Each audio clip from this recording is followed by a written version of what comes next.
Hello दोस्तों, welcome back to my channel. दोस्तों, आज की इस वीडियो में आपके साथ सिंपल कुर्ती कटिंग शेयर करूंगी, जिसे देखकर आप खुद ही अपने सूट की कटिंग कर सकते हो बहुत ही आसानी से। तो इसके लिए मैंने यहाँ पे कॉटन का सूट लिया है, जिसके नेक के ऊपर डिज़ाइन बना हुआ है। तो चलिए वीडियो को शुरू करते हैं।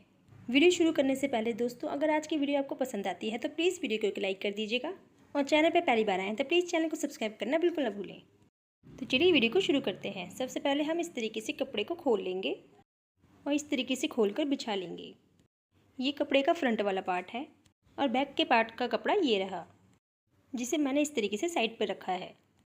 तो सबसे पहले हम क्या करेंगे, कपड़े को अच्छे से इस तरीके से बिछा लेंगे। तो सबसे पहले हम नेक की डीपनेस के लिए मार्किंग करेंगे। तो यहाँ पर मैं आपको इसको थोड़ा सा जूम करके दिखा देती हूँ। तो देखिए, यहाँ से हम नेक की डीपनेस लेंगे फ्रंट नेक की। तो यहाँ से हम नेक का मेज़र ले लेंगे। जैसे भी आपकी नेक का शेप है उस तरीके से आप इसे मेज़र कर लीजिए। तो मैं अपने इस कुर्ती में नेक की डीपनेस रखूँगी 6.5, तो मैं यहाँ पे 6.5 ले लूँगी। और हाफ इंच इसमें हम मार्जिन ले लेंगे, जो कि सिलाई में आएगा। तो मैं यहाँ पे 7 इंच पे निशान लगा लूँगी। तो टोटल 7 इंच के ऊपर हमने यहाँ पे निशान लगा लेना है। अब इस निशान से हम अपनी लेंथ का मेज़र ले लेंगे। तो मैंने अपनी इस कुर्ती की लेंथ रखनी है 14 इंच। तो इंची टेप को इस तरीके से रखकर मैं इस निशान से अपनी लेंथ ले लूँगी 14 इंच, यानी कि 14 इंच के ऊपर मार्क कर लूँगी। तो जितने भी आपको आपकी कुर्ती की रेडी नाप चाहिए आप उसमें 2.5 इंच ऐड कर लीजिए, क्योंकि 2 इंच हम नीचे से फोल्ड करेंगे और हाफ इंच ऊपर सिलाई में चला जाएगा। तो हमने इसमें टोटल 2.5 इंच ऐड करना है। तो जैसा कि मेरी यहाँ पे रेडी कुर्ती का नाप 14 इंच है, तो मैं इसमें 2.5 इंच ऐड कर दूँगी मार्जिन के लिए।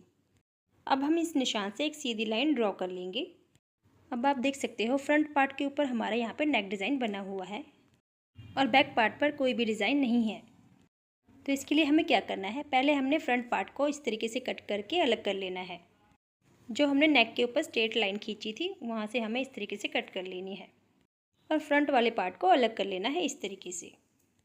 अब ये जो हमारा नेक के ऊपर डिज़ाइन बना हुआ है, इसे हमें इस तरीके से सेंटर से पकड़ लेना है, बिल्कुल सेंटर से जहाँ पर डिज़ाइन बना हुआ है, और इस तरीके से पकड़ने के बाद फोल्ड कर देना है इस तरीके से, और इसे अच्छी तरीके से बिछा लेना है इस तरीके से। अब इसके बाद हम क्या करेंगे, ये जो हमारा नेक के ऊपर डिज़ाइन बना हुआ है, उन दोनों डिज़ाइन को हमने इस तरीके से मिलाते हुए रखना है। तो आप देख सकते हो दोनों डिज़ाइनों को हमने इस तरीके से मिला कर रखना है और बिल्कुल सेंटर से हमें इसे फोल्ड करना है इस तरीके से। ध्यान रखना है कि डिज़ाइन आगे पीछे ना हो, क्योंकि थोड़ा सा भी टेढ़ा मेढ़ा हुआ तो डिज़ाइन हमारा ख़राब हो जाएगा। अब नेक डिज़ाइन को आप इस तरीके से पिन से सिक्योर कर लें, ताकि डिज़ाइन आपका एक ही जगह पे फिक्स हो जाए, वो इधर उधर ना हो। तो आप देख सकते हो पूरी कुर्ती के ऊपर मैंने अच्छे से पिन लगा ली है, ताकि नेक डिज़ाइन हमारा टेढ़ा मेढ़ा ना कटे। अब इतना करने के बाद हम फ्रंट पार्ट को साइड में रख लेंगे और बैक पार्ट के फैब्रिक को ले लेना है। उसके बाद इसको हमने इस तरीके से डबल फोल्ड करके रख लेना है। तो इसे हमने पूरा फोल्ड नहीं करना है, इसे हम इस तरीके से हाफ फोल्ड करेंगे, यानी कि जितना भी आपका हिप का साइज़ है उसे 4 से डिवाइड करना है। मैं इसे 12 इंच के ऊपर फोल्ड करूँगी। तो मेरी हिप का साइज़ यहाँ पे 14 इंच है और उसे 4 से डिवाइड करने पर 10 इंच आया, और 10 इंच में हम 2 इंच प्लस करेंगे। तो हम यहाँ पे इस तरीके से 12 इंच के ऊपर निशान लगा लेंगे। तो इस तरीके से मार्क करने से हमारा एक्स्ट्रा फैब्रिक वेस्ट नहीं होगा। अब इस तरीके से हम निशानों के ऊपर पकड़कर सारे कपड़े को आगे की तरफ कर देंगे और कपड़े को अच्छी तरीके से सीधा कर लेंगे। अब इसके बाद फ्रंट वाले पार्ट को इस तरीके से इसके ऊपर रख लेंगे। तो इस तरीके से दोनों पार्ट्स को फोल्ड करते हुए रखना है। अब इसके बाद हम मार्किंग करेंगे। तो यहाँ से हम शोल्डर का नाप ले लेते हैं।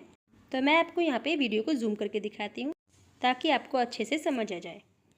तो सबसे पहले हम हाफ इंच का ऊपर से निशान लगाएंगे, ताकि ऊपर से कपड़ा जितना भी टेढ़ा मेढ़ा हो वो कटिंग में आ जाए। तो इस तरीके से सीधी लाइन ड्रॉ कर लेंगे। इसके बाद हम शोल्डर का निशान लगाएंगे। तो शोल्डर मेरा है 14 इंच, तो इसका हम हाफ लेंगे और हाफ आएगा 7 इंच। तो 7 इंच के ऊपर हम यहाँ पे निशान लगा लेंगे। इसके बाद हम आर्म होल का निशान लगाएंगे। तो जितना हमने शोल्डर का निशान लिया था उतना ही हम यहाँ पे आर्म होल का निशान लगाएंगे, यानी कि 7 इंच के ऊपर। अब इसके बाद इन दोनों निशानों को इस तरीके से जोड़ लेंगे। अब इसके बाद हम चेस्ट के ऊपर निशान लगाएंगे। तो जितना आपका चेस्ट का साइज़ है उसे 4 से डिवाइड कर लीजिए और इसमें 2 इंच प्लस कर लीजिए मार्जिन के लिए। तो मैं यहाँ पे 11 इंच के ऊपर निशान लगा रही हूँ। आपका जितना भी चेस्ट का साइज़ है उसी हिसाब से आप यहाँ पे मार्क कीजिए। अब इसके बाद हम शोल्डर से कमर की लेंथ लेंगे। तो मैं इसके लिए ले रही हूँ यहाँ पे 14 इंच। और इसी के नीचे हम हिप का निशान भी ले लेंगे। तो यहाँ पे मैं ले रही हूँ 20 इंच। अब इसके बाद हम आर्म होल से 3 इंच छोड़कर एक निशान लगाएंगे 3 इंच का।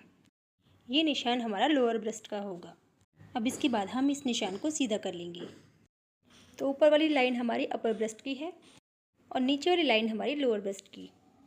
तो ये जो हमारी शोल्डर वाली लाइन है इसे बोला जाता है अपर ब्रेस्ट। तो अपर ब्रेस्ट का निशान हमें हमेशा लोअर ब्रेस्ट से 1/2 इंच हमेशा कम रखना चाहिए। तो मैं यहाँ पे अपर ब्रेस्ट का मार्क 8.5 इंच के ऊपर लगा दूँगी। यानी कि जो भी आपका चेस्ट का नाप हो उसे आप 4 से डिवाइड करके 1/2 इंच कम कर दीजिए, जिससे आपकी बाजू में कोई भी झोल वगैरह नहीं आएगा। इसके बाद हम कमर के ऊपर निशान लगाएंगे। तो आपकी कमर का जो भी साइज़ हो उसे 4 से डिवाइड कर लीजिए और उसमें +2 इंच कर लीजिए मार्जिन के लिए। तो मेरी कमर का निशान है 8 इंच प्लस उसमें 2 इंच जोड़ दूँगी मार्जिन के लिए, तो टोटल आ जाएगा 10 इंच। तो मैं यहाँ पे 10 इंच के ऊपर निशान लगा दूँगी। अब इसके बाद हम हिप का निशान लगाएंगे। तो हिप का निशान मैं यहाँ पे लूँगी 10 इंच प्लस 2 इंच उसमें मार्जिन जोड़ देंगे, तो टोटल आ जाएगा 12 इंच। तो 12 इंच के ऊपर मैं यहाँ पे निशान लगा दूँगी। अब इन सभी निशानों को लगाने के बाद हम इन निशानों को सीधा कर लेंगे और इन सभी निशानों को एक साथ जोड़ देंगे। इसके बाद हम घेरे का निशान लेंगे। तो जितना मैंने यहाँ पे हिप का साइज़ लिया है उसी के हिसाब से मैं यहाँ पे घेरे का निशान लगाऊंगी। तो इससे पहले मैं यहाँ पे कुर्ती का निशान ले लूँगी, जितनी हमें यहाँ पे रेडी कुर्ती चाहिए। तो मुझे यहाँ पे 14 इंच कुर्ती रेडी करनी है। तो मैं यहाँ पे 14 इंच के ऊपर निशान लगाऊंगी और उसमें हम 2.5 इंच मार्जिन के लिए जोड़ देंगे।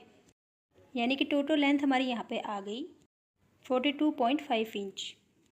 अब इसके बाद हम इन दोनों लाइनों को सीधा कर लेंगे और हिप से लेकर घेरे तक एक स्ट्रेट लाइन खींच लेंगे। तो घेरा आप यहाँ पे अपने हिसाब से रख सकते हो जितना भी आपको चाहिए।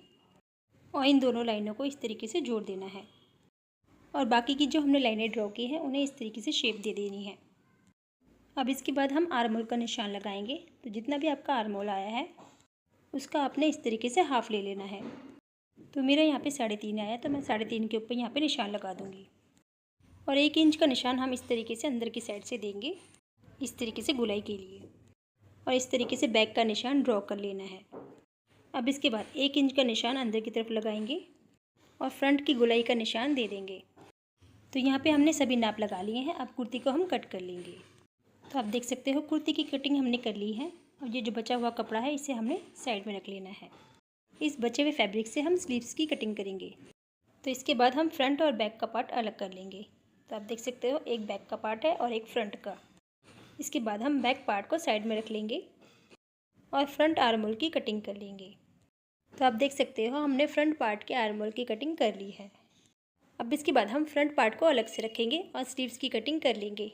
तो इसके लिए मैंने यहाँ पे जो भी बचा फैब्रिक था उसे ले लिया है और जितना भी इसमें टेढ़ा मेढ़ा कपड़ा था उसे इस तरीके से कट कर लिया है। अब इसके बाद हम बचे हुए फैब्रिक को इस तरीके से डबल कर लेंगे और इस तरीके से फोल्ड कर लेंगे और कपड़े को अच्छी तरीके से सेट कर लेंगे ताकि इसमें कोई भी सिलवटें वगैरह ना हो। अब इसके बाद हम नीचे से इस तरीके से लाइन ड्रॉ कर लेंगे ताकि जितना भी आड़ा टेढ़ा कपड़ा हो वो इस तरीके से कट हो जाए। अब ड्रॉ करने के बाद इसकी कटिंग कर लेंगे। इसके बाद हम बाजू की लंबाई का निशान लगाएंगे। तो मैं यहाँ पे 15 इंच के ऊपर बाजू का निशान लगाऊंगी। तो दोस्तों ऊपर से 1/2 इंच छोड़कर बाजू का निशान लगाएं, क्योंकि 1/2 इंच हमारा ऊपर मार्जिन में चला जाएगा। इसके बाद मैं इसके ऊपर 15 इंच का निशान लगाऊंगी और बाजू की मोहरी फोल्ड करने के लिए हम इसके ऊपर 1.5 इंच का निशान लगाएंगे। अब इसके बाद मैं यहाँ पे मोहरी का निशान लगाऊंगी। तो बाजू की मोहरी 9 इंच है, 9 इंच का हाफ हो गया 4.5 इंच। तो 4.5 इंच के ऊपर हम निशान लगाएंगे। अब इसके बाद हम शोल्डर से एक मार्क करेंगे 3 इंच का और एक सीधी लाइन ड्रॉ कर लेनी है। अब इसके बाद हम मोहरी का निशान लगाएंगे। तो तैयार मोहरी मेरी यहाँ पे है 9 इंच की और 9 इंच का हाफ होता है 4.5 इंच। तो 4.5 इंच के ऊपर हम निशान लगा लेंगे। अब इसके बाद हम शोल्डर से बाजू की गुलाई देंगे। अब इसकी जो हमने गोलाई देनी है वो कितनी देनी है दोस्तों, तो जो भी आपके चेस्ट का नाप है उसका करना है अपने चौथा हिस्सा। तो मेरी चेस्ट का नाप यहाँ पे 36 इंच था, तो 36 का चौथा हिस्सा आया 9 इंच। तो यहाँ पे हम 9 इंच का निशान लगाएंगे और 9 इंच का निशान लगा के उसमें आधा इंच कम कर देंगे, यानी कि 8.5 इंच के ऊपर हमने निशान लगाना है। और निशान लगाने के बाद हमें इस तरीके से गोलाई दे देनी है और इसके बाद इस निशान को हम बॉटम से इस तरीके से मिला देंगे और इस तरीके से मार्जिन लेते हुए हम स्लीव्स की कटिंग कर लेंगे। दोस्तों इस तरीके से स्लीव्स आपकी बहुत ही आसानी से और परफेक्ट तरीके से कट होती है। आपकी आर्म होल में जो भी झोल वगैरह आता है, इस तरीके से कटिंग करने से वो बिल्कुल भी नहीं आएगा। तो अब मैं सूट का आर्म होल इस बाजू के साथ जोड़ कर दिखाती हूँ। इस तरीके से वो बिल्कुल परफेक्ट बैठता है और कोई भी झोल वगैरह या फिर जो बाजू फूली फूली होती है वो बिल्कुल भी नहीं होती है। तो देखिए फ्रेंड्स, हम इस तरीके से इसे पकड़ेंगे क्योंकि आधा इंच हमारा ऊपर सिलाई में चला जाएगा और इस तरीके से नापते हुए इस निशान से हम इसे मिला देंगे। तो देखिए इस तरीके से हमारे दोनों नाप एक साथ जुड़ जाते हैं। अब इसके बाद दोस्तों हम क्या करेंगे, जिस तरीके से हमने आर्म होल की कटिंग की थी सूट में, उसी तरीके से हमने इस बाजू की भी कटिंग करनी है। तो इस तरीके से दोनों बाजुओं को खोल लेंगे और आधे इंच की इस तरीके से गोलाई दे देंगे। अब इस निशान के ऊपर हम इस तरीके से कट कर लेंगे। तो दोस्तों इस तरीके से बहुत ही आसान तरीके से हमारे सूट की कटिंग यहाँ पे हो जाती है। तो बहुत ही सिंपल तरीका मैंने आपको यहाँ पे कटिंग का बताया है। आप बहुत ही आसानी से अपनी कुर्ती की कटिंग कर सकते हो। तो दोस्तों अगर आज की वीडियो आपको थोड़ी सी भी पसंद आई हो तो प्लीज़ वीडियो को एक लाइक कर दीजिएगा, दोस्तों और फैमिली के साथ शेयर कर दीजिएगा। और अगर चैनल पे पहली बार आए हैं तो प्लीज़ चैनल को सब्सक्राइब करना बिल्कुल ना भूलें। और आपको आज की वीडियो कैसी लगी प्लीज़ कमेंट करके ज़रूर बताएं।